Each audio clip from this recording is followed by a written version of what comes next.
Nosotros no celebramos el Día del Padre porque no son fechas a celebrar, la iglesia no celebra eso. Por eso es que la próxima semana tendremos un servicio de acción de gracias para los padres. Y no celebramos el Día del Padre porque no seguimos fechas humanas, pero sí tomamos en cuenta la importancia de los padres. El mes pasado le dimos importancia a las madres, ahora le damos la importancia a los padres. Y vamos a ver algunos pasajes, puede ser que sea un poquito complicado, puede ser que tal vez se sienta un poquito mal, pero no es una alusión a nadie, más bien es la palabra del Señor, buscando que mejoremos, cambiemos, los varones que sean padres o los futuros padres que sean buenos padres y que vayan mejorando todo. Lo que pasa es que se necesita la palabra de Dios siempre, en todo momento, para todo esto. El matrimonio es una institución divina, es decir, es Dios quien ha establecido el matrimonio, quien unió a la primera pareja, hombre y mujer, y de la misma manera es Dios quien establece esta función de la paternidad, así como de la maternidad. Obviamente el padre pierde brillo, no se le da tanta importancia debido al brillo de la mamá. A la mamá se le alaba, a la mamá se hacen varias cosas, y el papá es como, sí, es el que pone el dinero. Pues no es el que pone el dinero, tiene muchas funciones muy importantes. Y creo que en 2 semanas obviamente vamos a ver al gran ejemplo de padre que es Abraham. Estaba pensando si hacerlo ahora, pero siempre estaba en mi mente estas cosas que quiero decir ahora y no me las puedo quitar, así que las tengo que exponer hoy. Vamos a centrarnos en el libro de Proverbios, escrito por otro padre, Salomón. Un padre que lastimosamente le dio malos ejemplos a sus hijos. Yo nunca predico de Salomón, nunca hablo de Salomón y nunca enseño a Salomón. En mi opinión perdió mucho crédito, y ese es el problema. Tal vez esa es en parte la gran enseñanza de Salomón. Salomón, siendo padre y siendo padre de una nación, pues era rey, heredó el reinado de su padre, David, pues no dio los buenos ejemplos, no siguió la palabra que él mismo escribió. Él, siendo un predicador de la palabra de Dios, no la obedeció, y pues ya sabemos cómo llegó incluso a ser un apóstata. Y no sabemos qué más cosas llegó a hacer. Así que no lo voy a tomar a él como ejemplo de paternidad, solamente como ejemplo de no ser padre o de no seguir ese camino. Más bien nos vamos a centrar en la palabra que nos da este escritor bíblico muy importante. Hemos leído Proverbios 4, pero en realidad yo solamente me voy a centrar en el versículo 1 y voy a pasar otros versículos. Solamente me quiero centrar en algunos versículos en donde Salomón nos habla de los padres. También nos habla de la madre, pero vamos a ir viendo algunas cosas. Proverbios 4:1 dice: Oíd, hijos, la enseñanza de un padre, y estad atentos para que conozcáis cordura. Oíd, hijos, la enseñanza de un padre, y estad atentos para que conozcáis cordura. Definitivamente el capítulo 4 de Proverbios es mi favorito entre todos los capítulos de Proverbios. Me parece el más importante y me parece interesante que empiece así, como la enseñanza de un padre, los consejos y visión de un padre enseñándole a sus hijos. El mes pasado estuvimos viendo que la palabra más antigua o el término más antiguo para madre era Ev. Para padre el término más antiguo es Ab. Ab, A, B alta, Ab. Ese es el término más antiguo para padre. Es de ahí que deriva el nombre Abraham. Empieza con ese término, Ab, Padre. Esos son los términos, los conceptos más antiguos que se refieren a un padre. Son los términos más sencillos, más fáciles. ¿Por qué? Porque son las personas más importantes en nuestras vidas y son las personas más importantes cuando somos pequeños, de la misma manera que cualquier niño, en cualquier pequeño. Son las dos personas más importantes, el padre y la madre, y es la forma más fácil de expresarse. Ab, así era como se llamaban antes, Ab, y eso significa padre.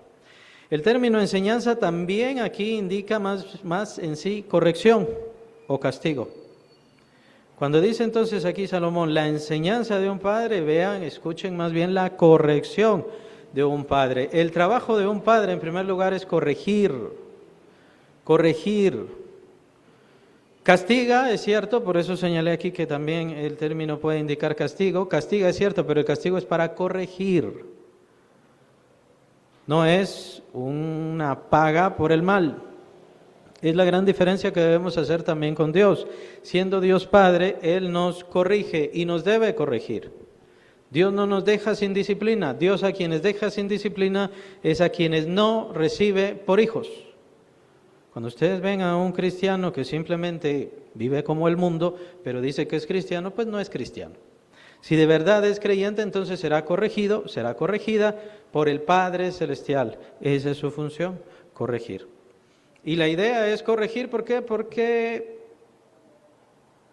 deseo que regrese, deseo que cambie, va por un sendero incorrecto, esa es la función del Padre, ver que va por un sendero incorrecto, se está desviando del buen camino, entonces hay que corregirle.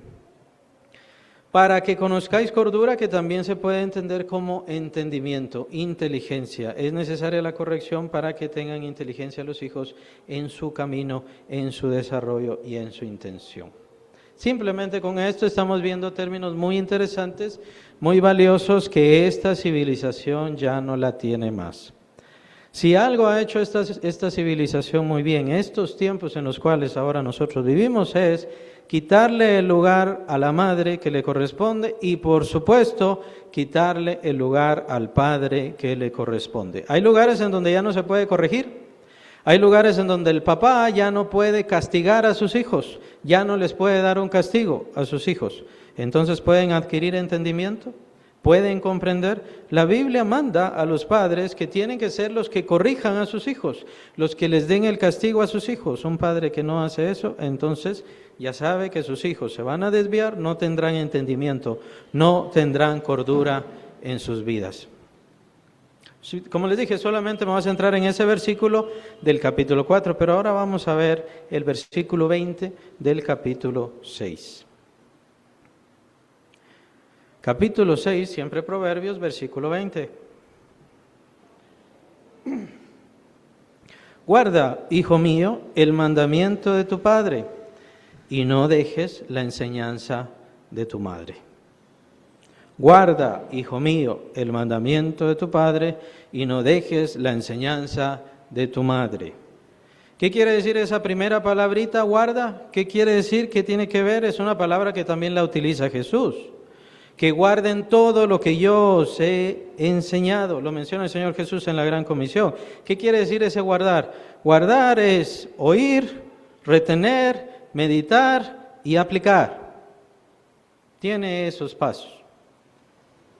Entonces, cuando ya el hijo ya es mayor, ¿ya no tiene que hacerle caso a su padre? No, tiene que recordar lo que le enseñó su padre. Tiene que traer a su memoria lo que le enseñó a su padre, por qué lo hizo, por qué le enseñó y aplicarlo. Muchas veces los hijos no nos damos cuenta de muchas cosas que nos enseñan nuestros padres, sino hasta que ya somos mayores. Hasta ahí nos damos cuenta, aquel famoso, por eso me decía esto mi papá. Famosísimo. Hasta ahí nos damos cuenta. Pero ellos ya saben, ellos ya recorrieron el camino, ellos ya saben qué camino deben andar. Y sobre este pasaje hay algo muy interesante. La palabra mandamiento que aparece ahí en el versículo 20, capítulo 6 de Proverbios, la palabra mandamiento es la palabra mitzvah. Mitzvah es la palabra que utilizó aquí el escritor. Y esa palabra significa mandato o significa ley. Ahora, ¿por qué me llama la atención esta palabra? No sé si han escuchado, creo que todavía es un poquito famoso, el bar mitzvah. No sé si han escuchado ese término, el bar mitzvah. Es un término que si usted no es judío, si no ha estudiado un poquito cosas judías, entonces no lo entiende. Pero si sí ha escuchado, entonces sabe, o si es judío, pues lo entiende muy bien. El bar mitzvah es como la iniciación de los adolescentes. Los muchachos tienen que hacer su bar mitzvah y todavía en nuestro tiempo tienen que hacer esto, su bar mitzvah. El bar mitzvah era algo así como los 15 años de las señoritas. Cuando pasan las señoritas de niña, adolescente a ya señorita, ¿no? Es como una especie de iniciación. Pues entre los judíos se hace el bar mitzvah entre los varones. Y el bar mitzvah es esto que tiene que ver con la adolescencia hacia allá, la madurez o iniciando la juventud. Empieza su tiempo de responsabilidad, lo cual es incorrecto. No es cierto. El bar mitzvah no es para eso. ¿Qué significa bar mitzvah? Bar mitzvah significa hijo de la ley. Hijo de la ley. Y eso es lo que hace Jesús a los 12 años. Él es declarado, todos lo sabemos, hijo de la ley. O sea, ¿es declarado qué? Bar mitzvah. Y el ser declarado bar mitzvah, pues tienen esa ilustración y tienen toda esa narración en el Evangelio de Lucas, significaba que ponían al niño ahí y entonces venían los doctores de la ley a examinar al niño. Tenían que aprender la ley, tenían que conocer la ley. Los bar mitzvah que se hacen ahora, pues solamente es leer un poquito de la Torá en un sentido cantado, y básicamente ya, con eso es declarado hijo de la ley. No. Bar mitzvah, hijo de la ley, significaba que había que examinarle si sus padres le habían enseñado la palabra de Dios a ese niño. De tal manera que ese niño no solamente la había leído, sino que la conocía y mucho de ello la tenía de memoria. ¿Había cumplido la ley? Así como dice el Shema, ¿le enseñarás los mandamientos, mis mandamientos a tus hijos? Cuando salgas, cuando estés en casa, cuando te vayas a dormir.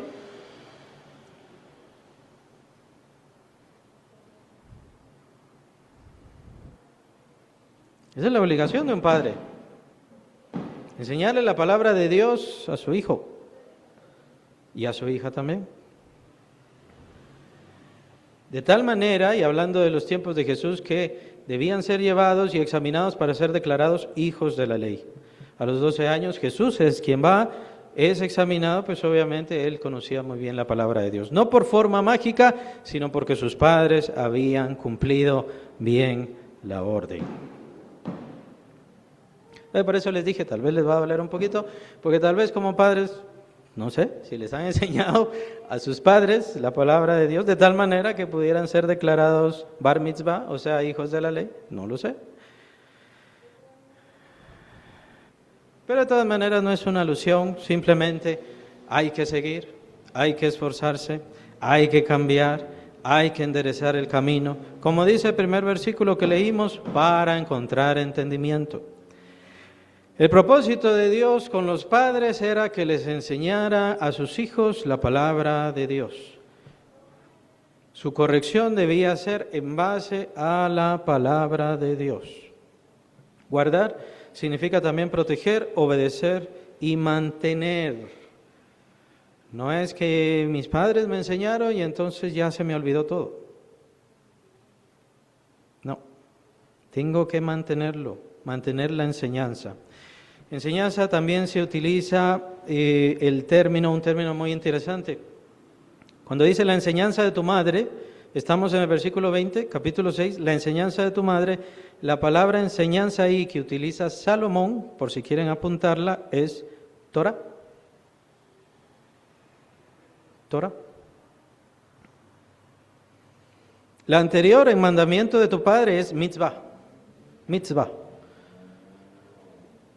Y ahora la enseñanza de tu madre es Torah. ¿Por qué es importante esa palabra? ¿Por qué nos suena en la mente la palabra Torah? Porque la palabra Torah es el nombre que se le da a los primeros 5 libros de la Biblia. Torah o la Torah. Dices la Torah. Y me llama la atención que aquí Salomón utiliza estos términos para hablar del mandamiento de tu padre y la enseñanza de tu madre. Algunos dirían, bueno, lo que pasa es que mandamiento es un poco difícil. Las mentes que apenas están iniciando a leer la Biblia, pues es difícil, entonces solamente hay que poner instrucción, enseñanza o alguna cosa. No, pero el traductor tiene una intención deliberada. Lo que quiere hacer es resaltar la importancia de los mandamientos del Padre y la enseñanza de la Madre tiene una unidad con la palabra de Dios. Los padres son los primeros que nos enseñan el carácter divino, el carácter de Dios. Ese es el trabajo de un padre. Y por supuesto también de una madre, pues ahí está en el versículo. Está unido. Eso es lo que tiene que hacer. Enseñarle la palabra de Dios a sus hijos. El trabajo de un padre no es mantener a sus hijos, llevar el dinero y simplemente que coman. Eso es parte. Eso es una pequeña parte. Sí es importante, pero no es todo. Los mandamientos, la palabra, la enseñanza del Padre es comparable a los mandamientos de Dios y debe ser comparable a los mandamientos de Dios. La enseñanza que da una madre debe ser comparable a la enseñanza de la palabra de Dios. Eso es lo que quiere transmitir aquí Salomón. ¿Cómo voy a enseñarle entonces a mis hijos, así como la palabra de Dios? Lo que tengo que tener es la palabra de Dios en mi mente, guardarla, protegerla, retenerla, mantenerla y por supuesto obedecerla. Yo no puedo enseñar la palabra de Dios si yo no la obedezco. Yo no puedo instruir en la palabra de Dios si yo no la mantengo. No se puede. Algunos de estos principios también se pueden utilizar en la iglesia, pero no tenemos tiempo para eso y no lo vamos a ver, por supuesto, no es la ocasión.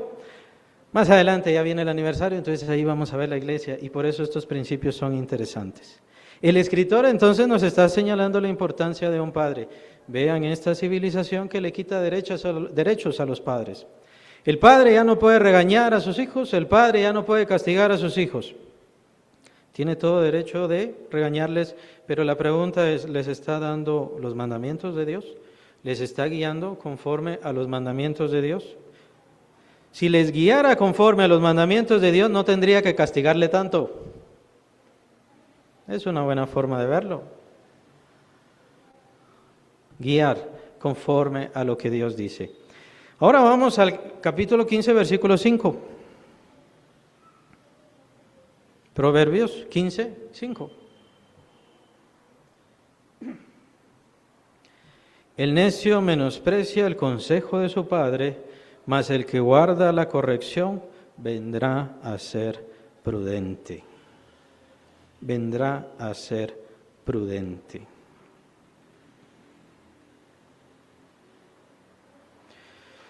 Al principio utiliza la palabra consejo, aunque el término también se puede entender como corrección.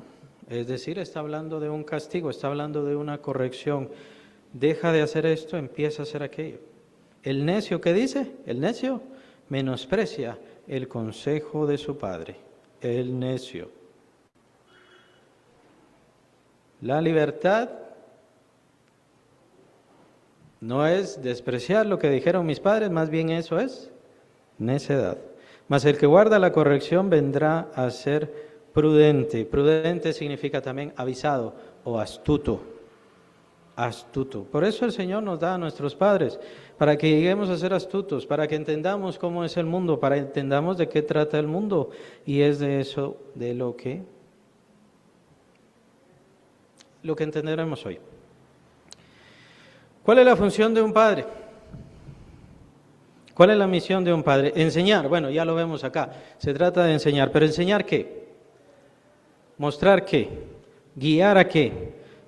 ¿En qué forma? Probablemente el último versículo que tiene que ver ahora nos lo va a instruir más. Capítulo 22, versículo 6, muy famoso. Capítulo 22, versículo 6, instruye al niño en su camino y aun cuando fuere viejo no se apartará de él. Instruye al niño en su camino y aun cuando fuere viejo no se apartará de él. Hay muchos que no son instruidos, pero tienen a sus padres, pero no son instruidos. Bueno, ¿qué pasa ahí? Muchos que no siguen el camino, muchos que se apartan, sea de la iglesia, sea de la verdad, sea de la familia, etcétera, de cualquier cosa. ¿Y por qué? ¿Por qué si ahí estaban sus padres? Bueno, porque no fueron instruidos.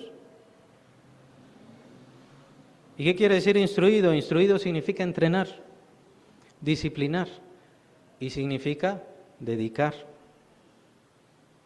¿Fuimos entrenados por nuestros padres? Es decir, ahí estaban nuestros padres. La pregunta es, ¿fuimos entrenados por ellos? Ellos nos entrenaron y la enseñanza que dan los padres es bien interesante, muy importante, vital, y en ningún lado la van a encontrar. Es una enseñanza para la vida, para vivir en este mundo, para conocer este mundo. Y esto se está dejando de lado. ¿Por qué?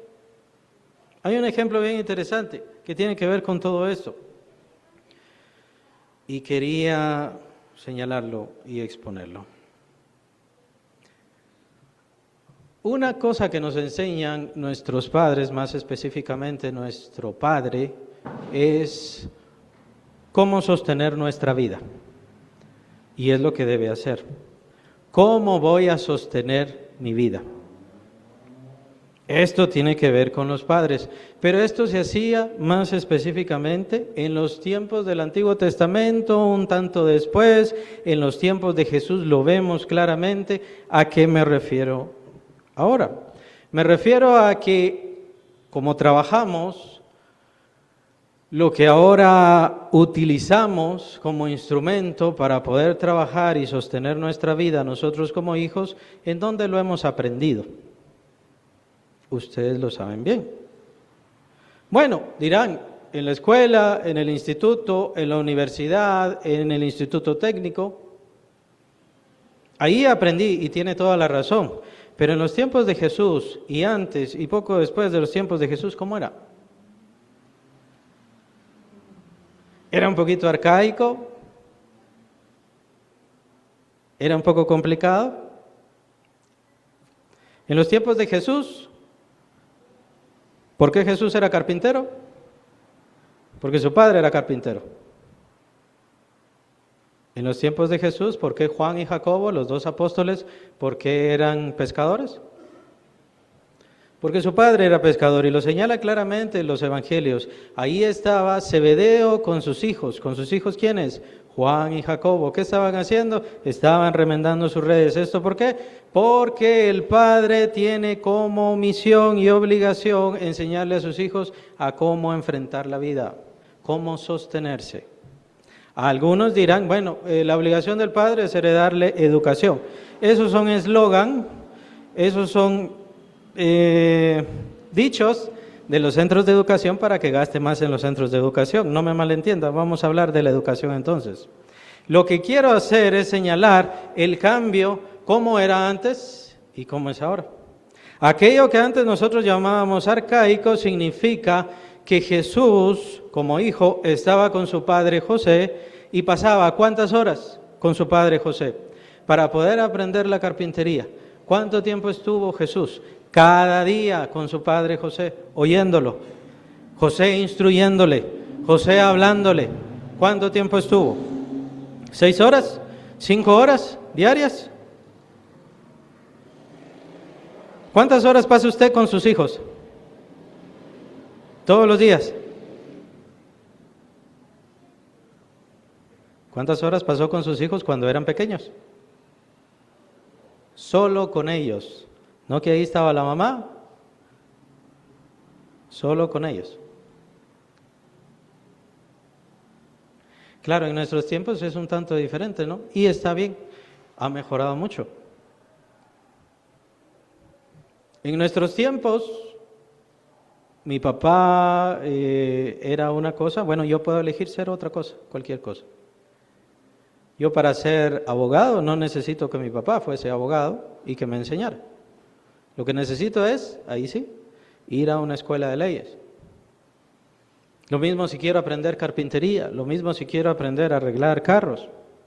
No necesito que mi papá me enseñe, solamente tengo que ir a un centro de estudio, a un centro técnico, a una universidad y entonces voy a aprender.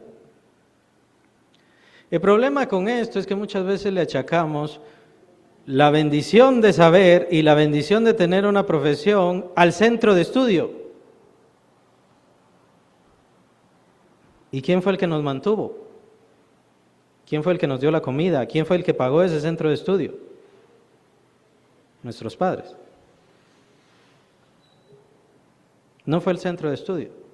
El centro de estudio no nos forma. El centro de estudio no nos educa. Nos da habilidades y herramientas que nos van a servir para poder ganar dinero. Pero la instrucción y la enseñanza sobre la vida la da los padres. Y ahora estamos viendo específicamente al papá.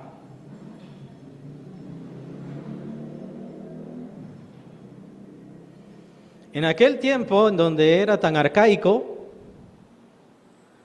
un padre se quedaba con su hijo horas todos los días, enseñándole su oficio, teniendo confianza, teniendo relación.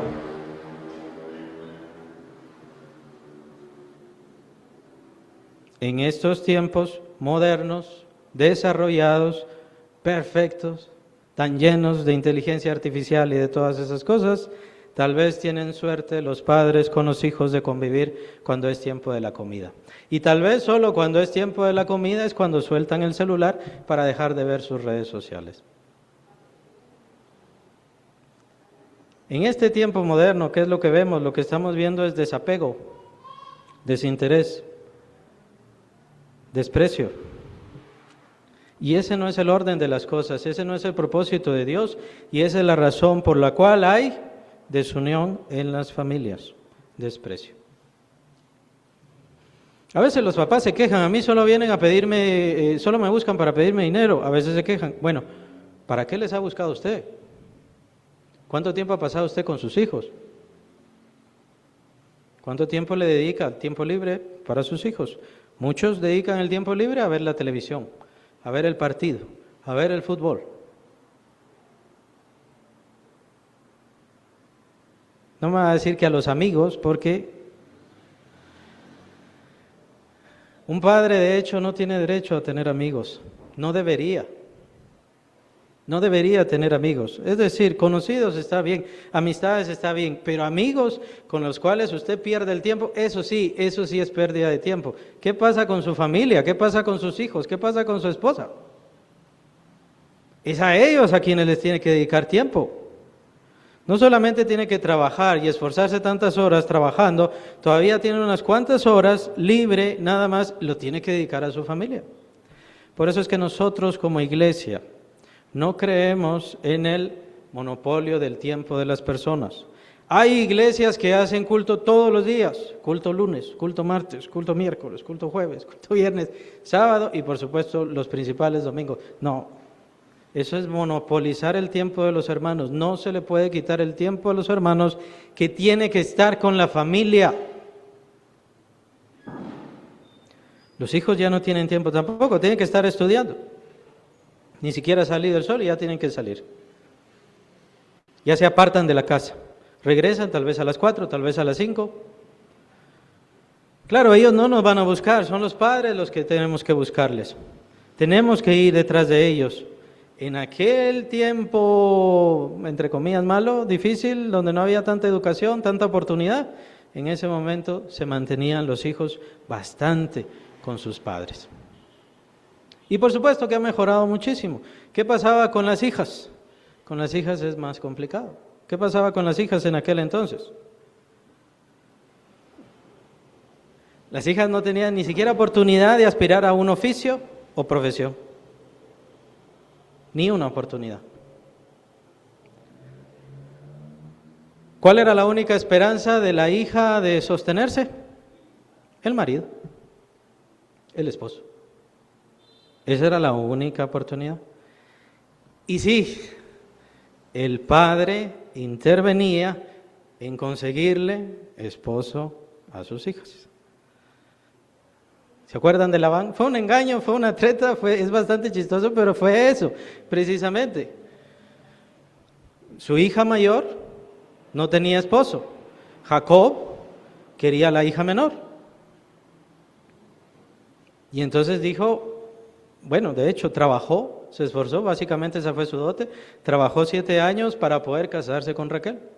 Y en la mera noche de bodas, supongo que lo embolaron un poquito, le dieron un poquito más de vino de la cuenta, y entonces Labán vino y le puso a su hija Lea, la hija mayor, la que no estaba casada. Hasta el día siguiente se da cuenta Jacob, y entonces va a hablar con Labán. ¿Qué hiciste? ¿Por qué hiciste esto? Bueno, entonces, ¿qué le dice Labán? Es que la hija menor no se puede casar si no se ha casado la hija mayor. ¿Cuál era el fin de eso? ¿Cuál era el fin de eso? El fin de eso es que ninguna mujer se quedara soltera, porque el único medio que tenían las damas para sostenerse eran sus maridos.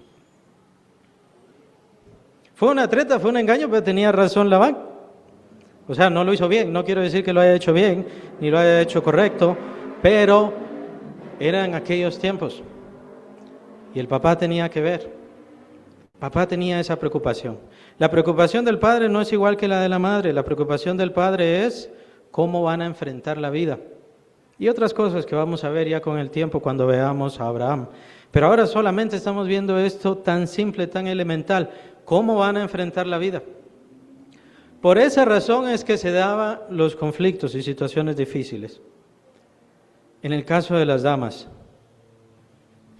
¿qué pasaba si enviudaba? Si una dama enviudaba, ¿qué sucedía? No solo enviudaba. Cuando veamos a Noemí vamos a recordar esto. No solo enviudaba, quedaba en la miseria. Quedaba en la ruina total. ¿Por qué? Porque no tenía cómo trabajar. No tenía oficio.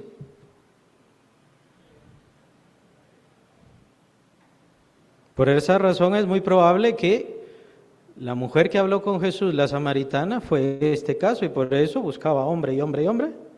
En el caso de Rahab la ramera, muy probablemente fue esto lo que sucedió también. ¿Qué oficio podían buscar, tener? ¿Qué situación? Y en el caso de la viudez se daba mucho. En el caso de la viudez esto se repetía bastante. ¿Por qué?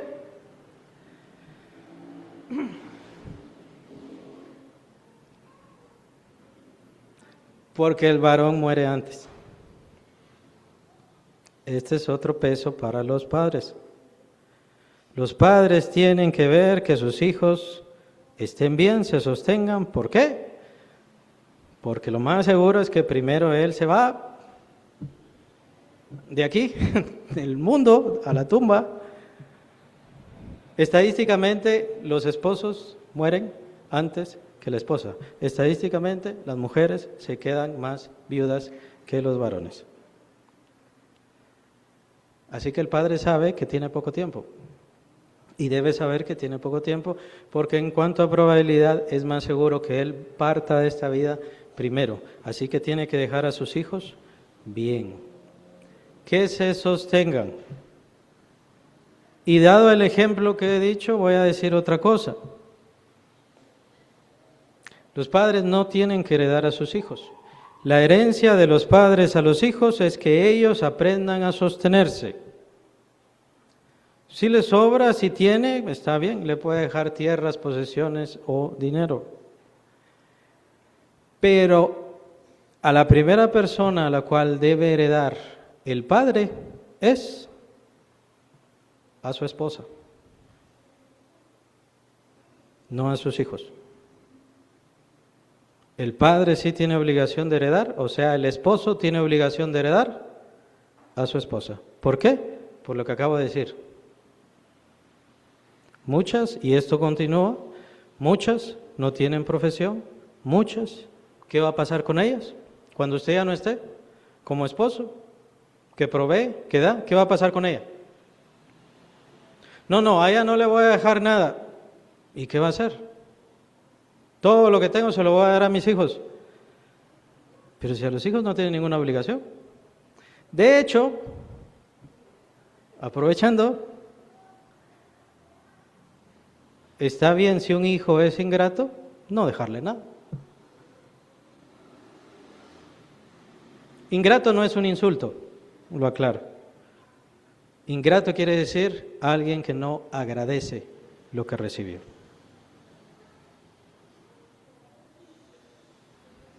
Y todo hijo y toda hija, todos hemos recibido muchas cosas de nuestros padres y todos debemos agradecerles y honrarles. Si no, soy un ingrato. Y no merezco nada de ellos. Pero eso sí, esa mujer, esa señora que estuvo con usted, que le acompañó, que crió a sus hijos, que le fue fiel y sobre todo que le esperó hasta el tiempo que usted estuvo en esta tierra, merece quedar bien o lo mejor posible, para que no pase ese ejemplo como mencionaba en el Antiguo Testamento. Y se da. Y el Señor lo señala, vamos a ver unos versículos sobre eso, el Señor lo señala y el Señor es el protector de las viudas. ¿Por qué? Porque muchas veces los esposos se despreocupan de esto. A ella sí le debe dejar, a los hijos sí tiene, especialmente dependiendo de la gratitud de cada uno de ellos.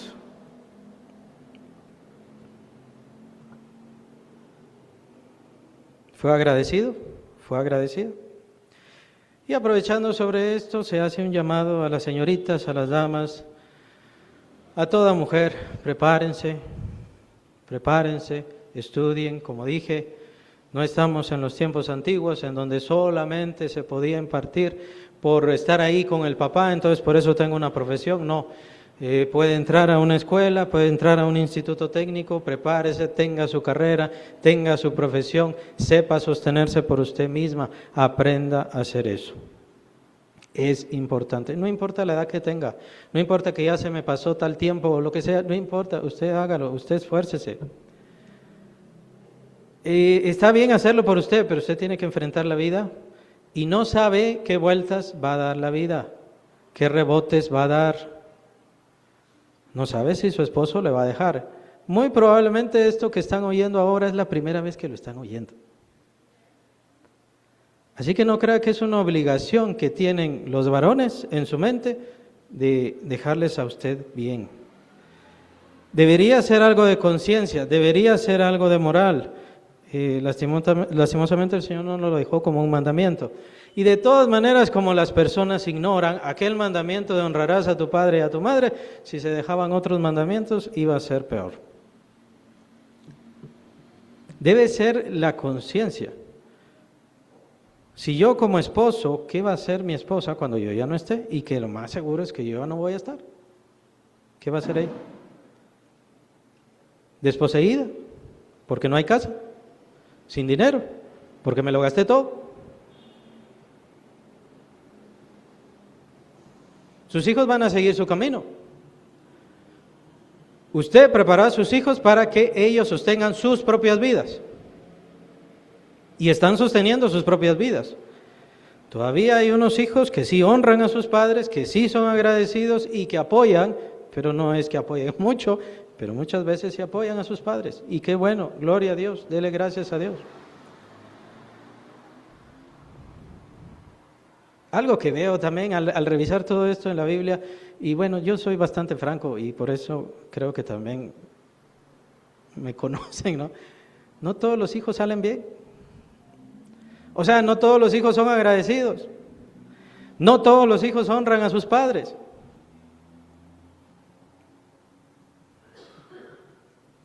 Hay tantos versículos tan interesantes. El dolor de una madre es la necedad de un hijo. ¿Por qué? Porque hay hijos necios. Hay hijos que no comprenden. Ahora, como padres les toca instruir a sus hijos.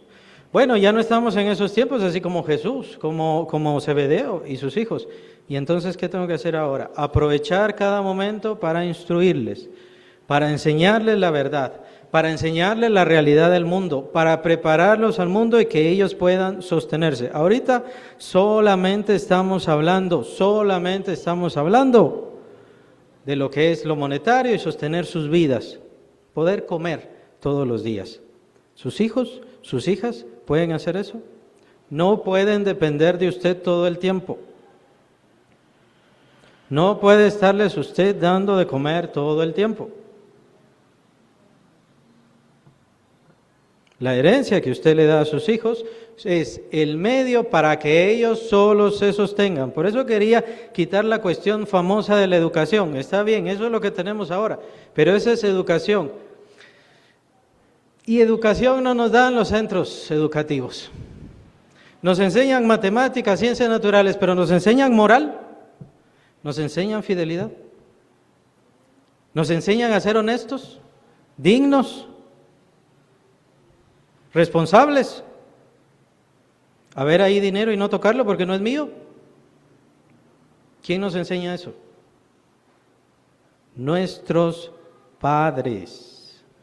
La educación en el hogar es ahí en donde aprendemos moral y ética. En realidad es la misma palabra. Ética es una palabra griega, moral es una palabra romana. En realidad es lo mismo. Tiene que ver con buenas costumbres, pero es mucho más allá. Principios. Eso no tiene que ver con ética formalmente, pero los principios. Yo no voy a robar, no voy a salirme antes del trabajo, voy a trabajar más para ser más importante. Todo eso es importantísimo en un trabajo. Eso no lo enseñan los centros educativos. Quiero terminar con estos dos pasajes de esperanza. Isaías 64:8. Isaías 64:8, solo para leerlos y señalarlos. Ahora pues, Jehová, tú eres nuestro Padre, nosotros barro y tú el que nos formaste. Así que obra de tus manos somos todos nosotros. ¿No tiene padre? Dios es su Padre. Dios es el que está con usted. Y le va a dar todos estos principios y quiere darles todos estos principios. ¿Para qué? Para que usted tenga una vida buena y plena.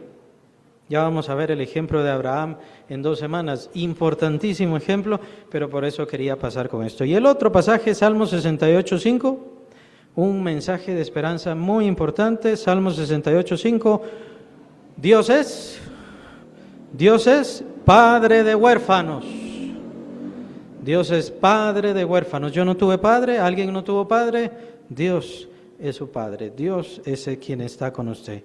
Y defensor de viudas, ahí está. Defensor de viudas.